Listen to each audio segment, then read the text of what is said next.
guys, I am Dr. Kim Sage. Welcome to my YouTube channel. I'm so glad you're here. Today's video is all about self-gaslighting as it relates to being the child of narcissistic and or borderline parents. Now, we're going to go into it in just a minute, but if you're new here, please consider subscribing and clicking the bell, and also following me on TikTok for daily mental health content, really all about these topics. And this sort of topic today is going to be a sort of an extension of a piece of the work I've provided in my online courses on how to heal and deal with the trauma, which I believe it very much can be, of having borderline and or narcissistic parents. And it also connects to why my little course on remothering might also be helpful. And if you're also just brand new here, I also have a free course with a mini journal, a workbook exercises, and a guided meditation on identifying childhood emotional abuse and neglect, because I want everyone to know what it looks like. And so we can all hopefully change these dynamics as we know more and we can do better. The reason why I want to talk about gaslighting the self as it relates to borderline and narcissistic parents is that at the core, for different reasons, if parents have these dynamics, they really can push us to a place where we doubt ourselves, where we do a lot of things I'm going to talk about that actually can keep us traumatized and keep us repeating unhealthy cycles and relationships. And so that is what we're going to explore. Now, really quickly, just a reminder that those who tend to have narcissism tend to lack empathy, tend to want to have control and power and manipulate, tend to have really poor self-awareness. There are many categories, right? This is sense of entitlement and arrogance, and often gaslighting is a part of their ability to attempt to manipulate and control children, right? Or the family system or the other partner. And so the reason why narcissists tend to gaslight is really because it's serving their greater good, right? Having you be not able to see things clearly, doubt your own reality, all of that serves their purpose. And so I do believe, and many people who have been victims of this type of gaslighting behavior will say it felt very intentional. Now we can, go back further to what causes narcissism in people and their own wounds, and all of that is super important and relevant. And that's actually in my course too, but you can also just research it here. I'm going to talk more about it too in terms of parenting and narcissism and, where it comes from. But the root of this is that there is this attempt to be in control through using a gaslighting tactic.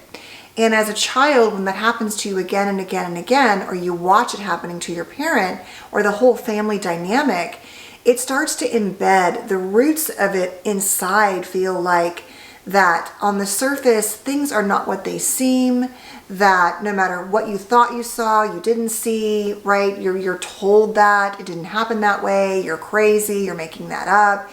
And especially as kids, we can start to really absorb that and take that on and believe that to be true. And I often see patients get really, like I've said before, foggy around childhood memories and parents who were this way, especially if they were more covert, they weren't, out and out direct abusive narcissists. That can be really challenging because it's like, well, I know in my body it didn't feel right, but they said it was okay. Or the memory says we had a good time, but my body doesn't feel that way. It's very confusing. The reason why I wanted to also share this gaslighting dynamic before we go into the self-gaslighting part, which is gaslighting ourselves, is that with borderline parents, I don't see it as, and I would say most people don't, as this attempt to manipulate and control. Although those who have borderline can be manipulative and engage in ways like that feel manipulative. They can lie, they can do things, but oftentimes it's to serve their greater good, which is having you not leave them, having you not abandon them. And so at any cost, they want to protect that. And so it's a different dynamic, but to me, the core of the gaslighting ourselves that goes with that sort of, I can't trust my reality and my body, is that oftentimes parents with borderline can really struggle with emotional and relational stability. And so it's, it's either good or it's bad. It's that splitting dynamic where when they love you so much. And when they're mad at you, you're the worst child ever or whatever. And so that chaotic relationship, I think, and our needs to protect the attachment at all costs, we have to have some connection, even if it means lacking safety sometimes. We're always trading those off, right? Our safety and our attachment, that is that source of safety, is also the source of fear in the classic disorganized attachment dynamic, which is very common in those who have borderline, is that the self-gaslighting we can take on as children sort of becomes this, I can't trust my body, because we've learned to sort of be in this really unstable environment from an attachment and relational perspective. And so all of that to me blends into this like part where we can gaslight ourselves, like, well, this parent with borderline wasn't that bad. They love me so much. Today they're watching my kids. They are going to leave me money when they're gone. They're going to help take me on a vacation. And so that can be really confusing, and you start doubting yourself, like, well, were they that bad? And you can feel a bit crazy. And so that is how I want to frame the self-gaslighting we're going to talk about next as it relates to having both narcissistic and borderline parents.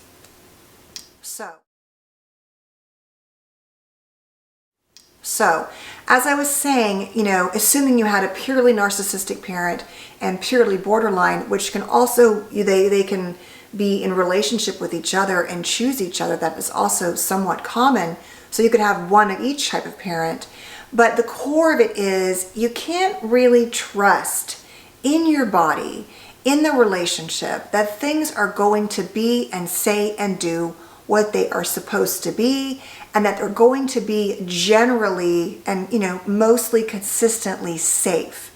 We're not talking here about imperfect parenting where you screw up sometimes. We're talking about patterns of either neglect or a lack of engagement or over engagement, or patterns where it's just you just never knew what you were going to get, which often goes with borderline. And it can also go with narcissists, although I would argue there's a little more predictability there. You could kind of see the patterns because you kind of know what triggers them and where their buttons are, and it's a little bit harder with borderline sometimes, although you can know that.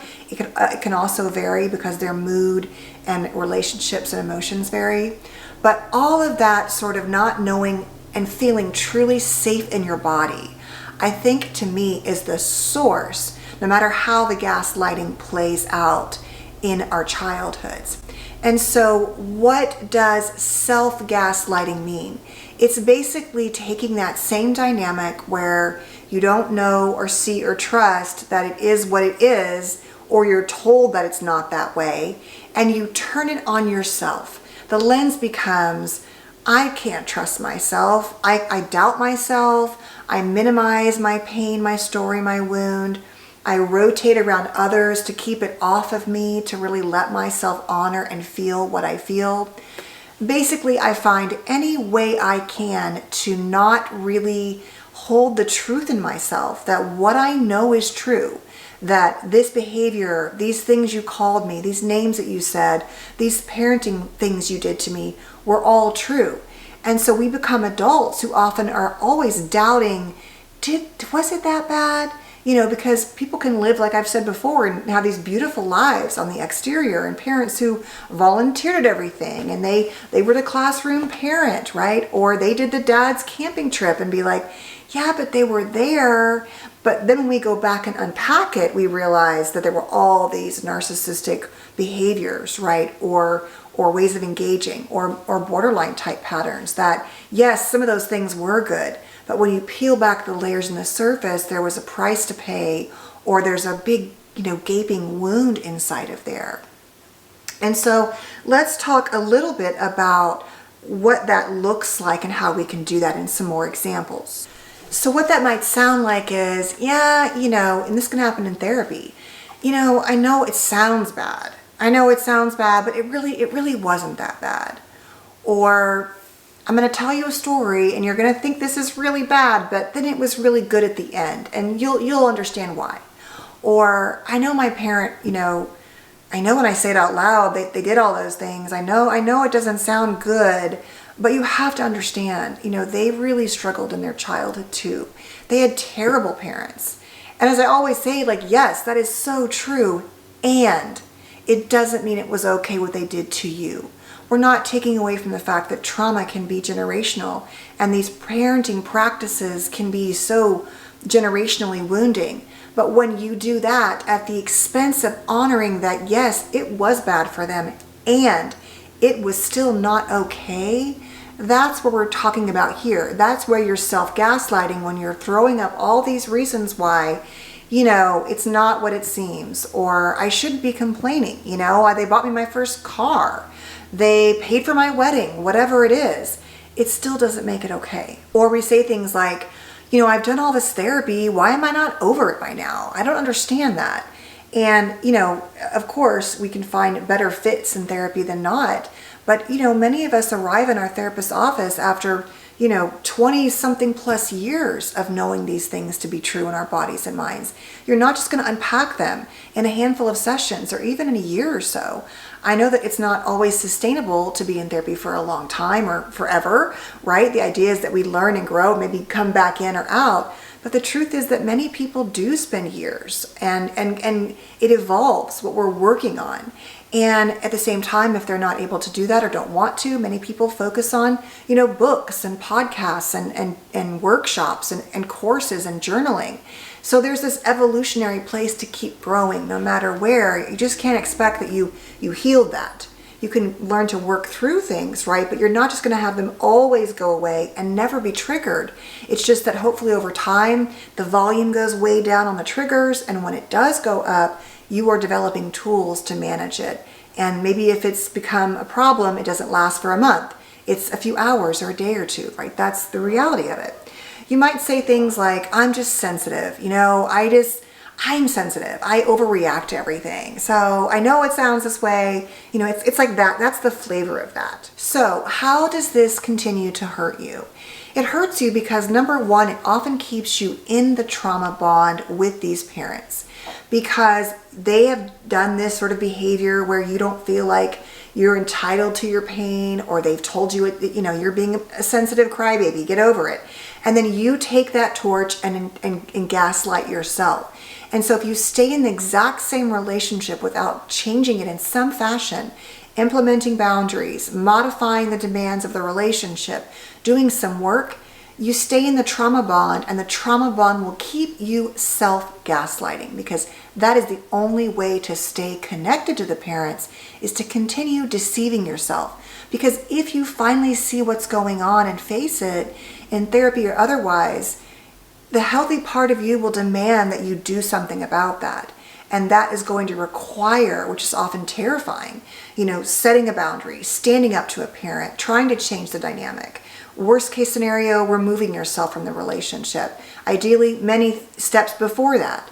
But that's going to be really scary and hard to do. And so you can stay in that self-gaslighting and therefore stay in the trauma bond. The next thing is it often keeps you in unhealthy relationships and patterns because you're just reenacting that trauma bond. Now you're doing it with your dating life or your partner or even your own children, right? And so you still don't trust that your experiences and your body and your story is really valid and true.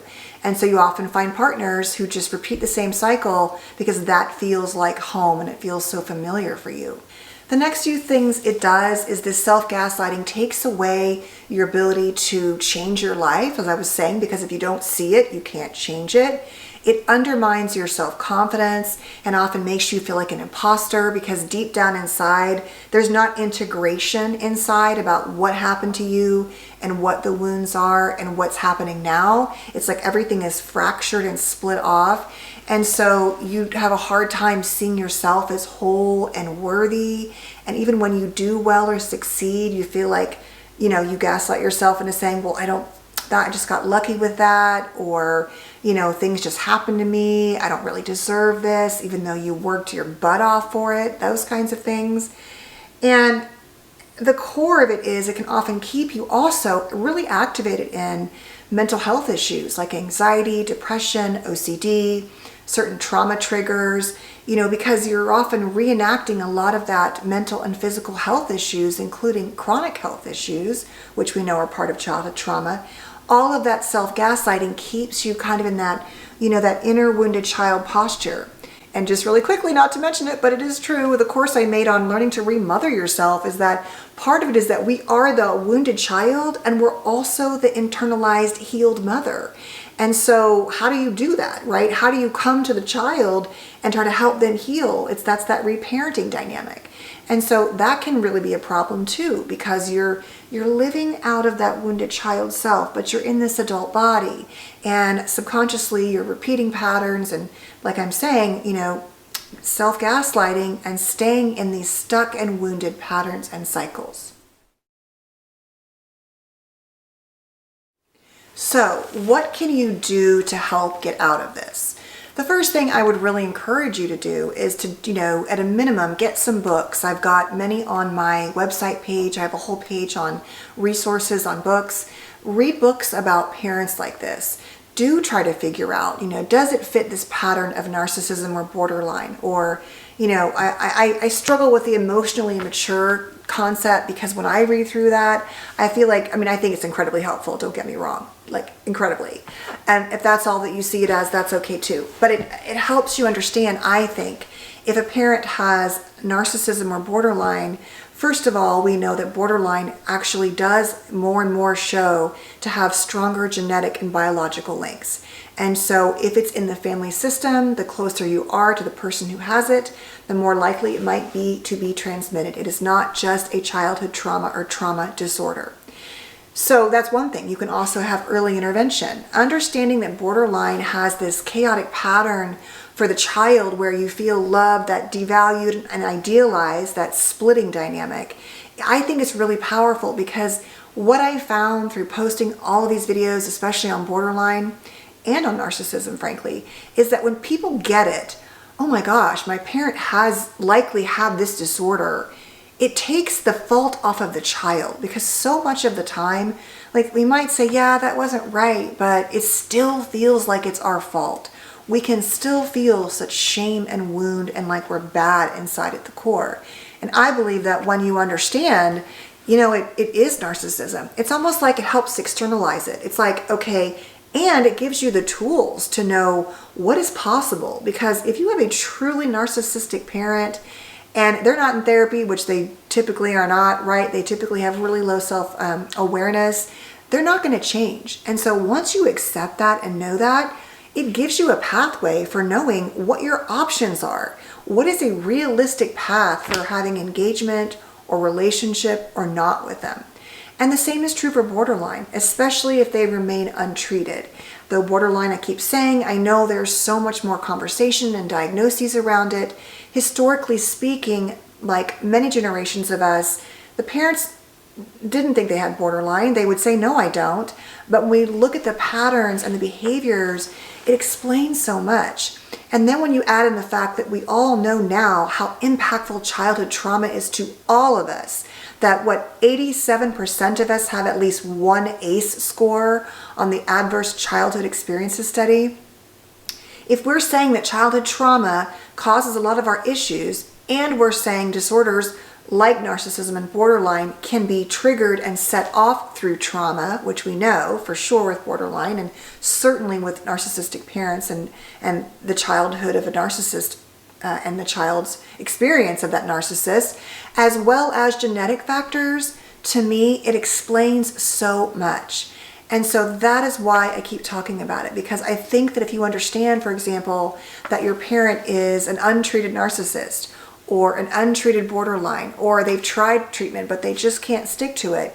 If you understand these disorders, it really does help you begin to understand what are ways to engage, what is possible, what is not, what can draw you into the trauma bond, what helps get you out of the trauma bond. And especially with borderline parents, where I say I think the trauma bond is the hardest to break, because for so many of those with borderline, they want to be in relationship, and there are parts and times where it can feel like they're mirroring you. It can feel like there's a relationship. And in those moments, I do think that exists for many people. It's just that tomorrow it might not exist. And for a child, that you can be so loved today and be such a bad child tomorrow, as hard as it is to hear that, if you struggle and you remain untreated and you don't learn the tools or ways to help heal relationships and yourself, a child internalizes that as being their fault, that there is something wrong with them, not that there's something wrong with my parent who has a hard time dealing with these disorders. And no matter what, whether you know what these are or not, even if you are an expert, it also doesn't mean that you have to stay in these relationships, especially if you try to change and they're not, and it hurts you more and more. That's a different really conversation on, going no contact or not, or how to set boundaries or not. Like I said, ideally, you try to create some relationship, but many times that doesn't work either. And when you know what you're dealing with, I promise you it changes how you begin to accept and internalize not just what they're capable of or what they were or were not, even if they're not here anymore.